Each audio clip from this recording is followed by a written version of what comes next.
Langsung saja kita ke informasi yang pertama, di mana Presiden RI Prabowo Subianto menghadiri perayaan Hari Buruh Internasional atau May Day di lapangan Monas Jakarta pada Kamis 1 Mei 2025. Dirinya menjadi Presiden RI kedua yang menghadiri perayaan May Day setelah Presiden RI ke-1 Soekarno.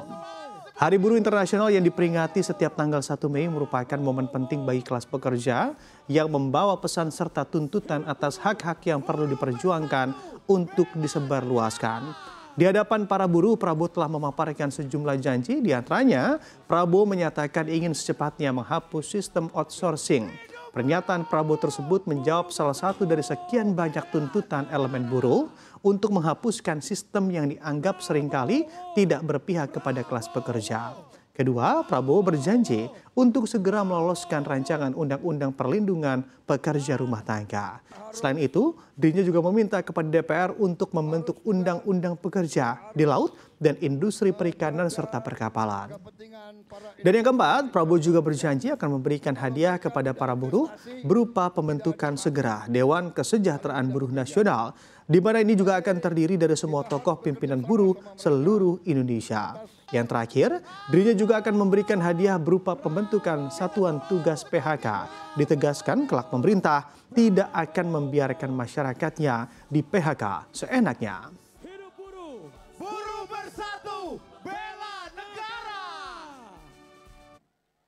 Saudara-saudara sekalian, saya juga akan meminta Dewan Kesejahteraan Nasional mempelajari bagaimana caranya kita kalau bisa tidak segera tapi secepat-cepatnya kita ingin menghapus outsourcing. Tapi saudara-saudara, kita juga harus juga realistis. Kita juga harus menjaga kepentingan para investor-investor juga. Kalau mereka tidak investasi, tidak ada pabrik, kalian tidak bekerja. Jadi kita harus bekerja sama mereka atas usul pimpinan saudara. Dalam waktu dekat saya akan mengadakan suatu pertemuan di Istana Bogor. 150 pimpinan buruh akan saya pertemukan dengan 150 pemimpin perusahaan di Indonesia. Kita akan duduk bersama. Saya akan mengatakan kepada para pengusaha, saudara-saudara tidak boleh mau kaya sekaya-kayanya sendiri tanpa mengajak pekerja-pekerja hidup dengan baik. Ya, kita ke informasi selanjutnya, informasi yang kedua, di mana informasi ini dari bencana yang merupakan musibah yang dapat terjadi kapanpun dan di mana saja. Kesaksian bencana tsunami dialami oleh George Bernhard Rumpius sampai ke Ambon pada tahun 1653 setelah berbulan-bulan berlayar dari Portugal. Dirinya terombang-ambing ganasnya Samudra Atlantik usai mengitari Selat Magelhaens, kemudian dirinya juga tiba di wilayah yang hanya dikenal dari mulut ke mulut. Rumpius turun sebagai tentara yang ditugaskan menjaga keamanan Ambon dalam waktu tak ditentukan. Sehari-hari dia juga mengawasi penduduk dan mendukung proses eksploitasi rempah-rempah oleh VOC.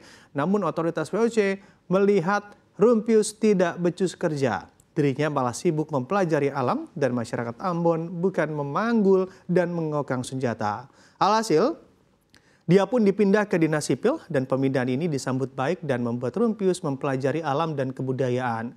Dirinya kemudian menuliskan pengamatannya soal alam dalam buku tebal berjudul Herbarium Ambonense. Buku itu tidak hanya berisi makhluk hidup, tetapi juga ihwal kesaksiannya soal bencana alam dahsyat di Ambon pada Sabtu 17 Februari 1674. Hari itu Rumpius bekerja seperti biasa dari matahari terbit hingga tenggelam. Tak ada keanehan apapun sampai akhirnya jam menunjukkan pukul 7:30 malam waktu setempat. Tak ada angin dan hujan, lonceng-lonceng di Kastil Victoria Ambon bergerak dan berdentang sendiri dan fakta tanah yang bergerak bak air. Mereka pergi ke lapangan besar harapan bisa selamat, sayang itu salah. Selang beberapa detik air laut tiba-tiba naik ke daratan. Praktis semua orang lari tunggang langgang ke tempat lebih tinggi untuk menyelamatkan diri. Soal tsunami diperkirakan memiliki ketinggian 100 meter yang menggulung Ambon. Ratusan tahun setelah gempa, kesaksian Rumpius membuka tabir sejarah bencana alam di Indonesia. BMKG menyebut cerita tersebut menjadi yang pertama dalam sejarah dan catatan tsunami tertua di Nusantara.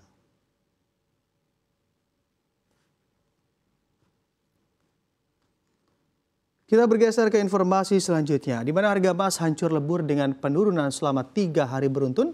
Meredanya ketegangan perang dagang hingga hari libur di China mendorong transaksi emas semakin redup. Pada perdagangan kemarin Kamis 1 Mei, harga emas dunia di pasar spot anjlok 1,44% di level 3.240,29 dolar Amerika Serikat per troy ounce. Penurunan tersebut merupakan pelemahan selama 3 hari beruntun. Dalam 3 hari tersebut, emas sudah jatuh 3,02%. Harga penutupan kemarin juga menjadi yang terendah sejak 15 April 2025 atau setengah bulan lebih. Harga emas bahkan kerap tersungkur dalam 10 hari terakhir. Dalam 8 hari perdagangan terakhir, harga emas hanya mampu menguat, 2 kali selebihnya hancur lebur. Emas turun ke level terendah dalam 2 minggu pada perdagangan Kamis, tertekan oleh sinyal meredanya ketegangan perdagangan dan hari libur di konsumen utama China. Sementara fokus investor juga tertuju pada laporan penggajian Amerika Serikat hari Jumat untuk mengukur prospek ekonomi. Presiden Amerika Serikat Donald Trump mengatakan perjanjian dagang dapat dicapai dengan India, Jepang, dan Korea Selatan. Sementara itu juga ada peluang yang sangat bagus untuk mengamankan kesepakatan dengan China. Adapun akun media sosial yang berafiliasi dengan media pemerintah China mengatakan Amerika Serikat telah mendekati China untuk mencari pembicaraan mengenai tarif Trump sebesar 145%.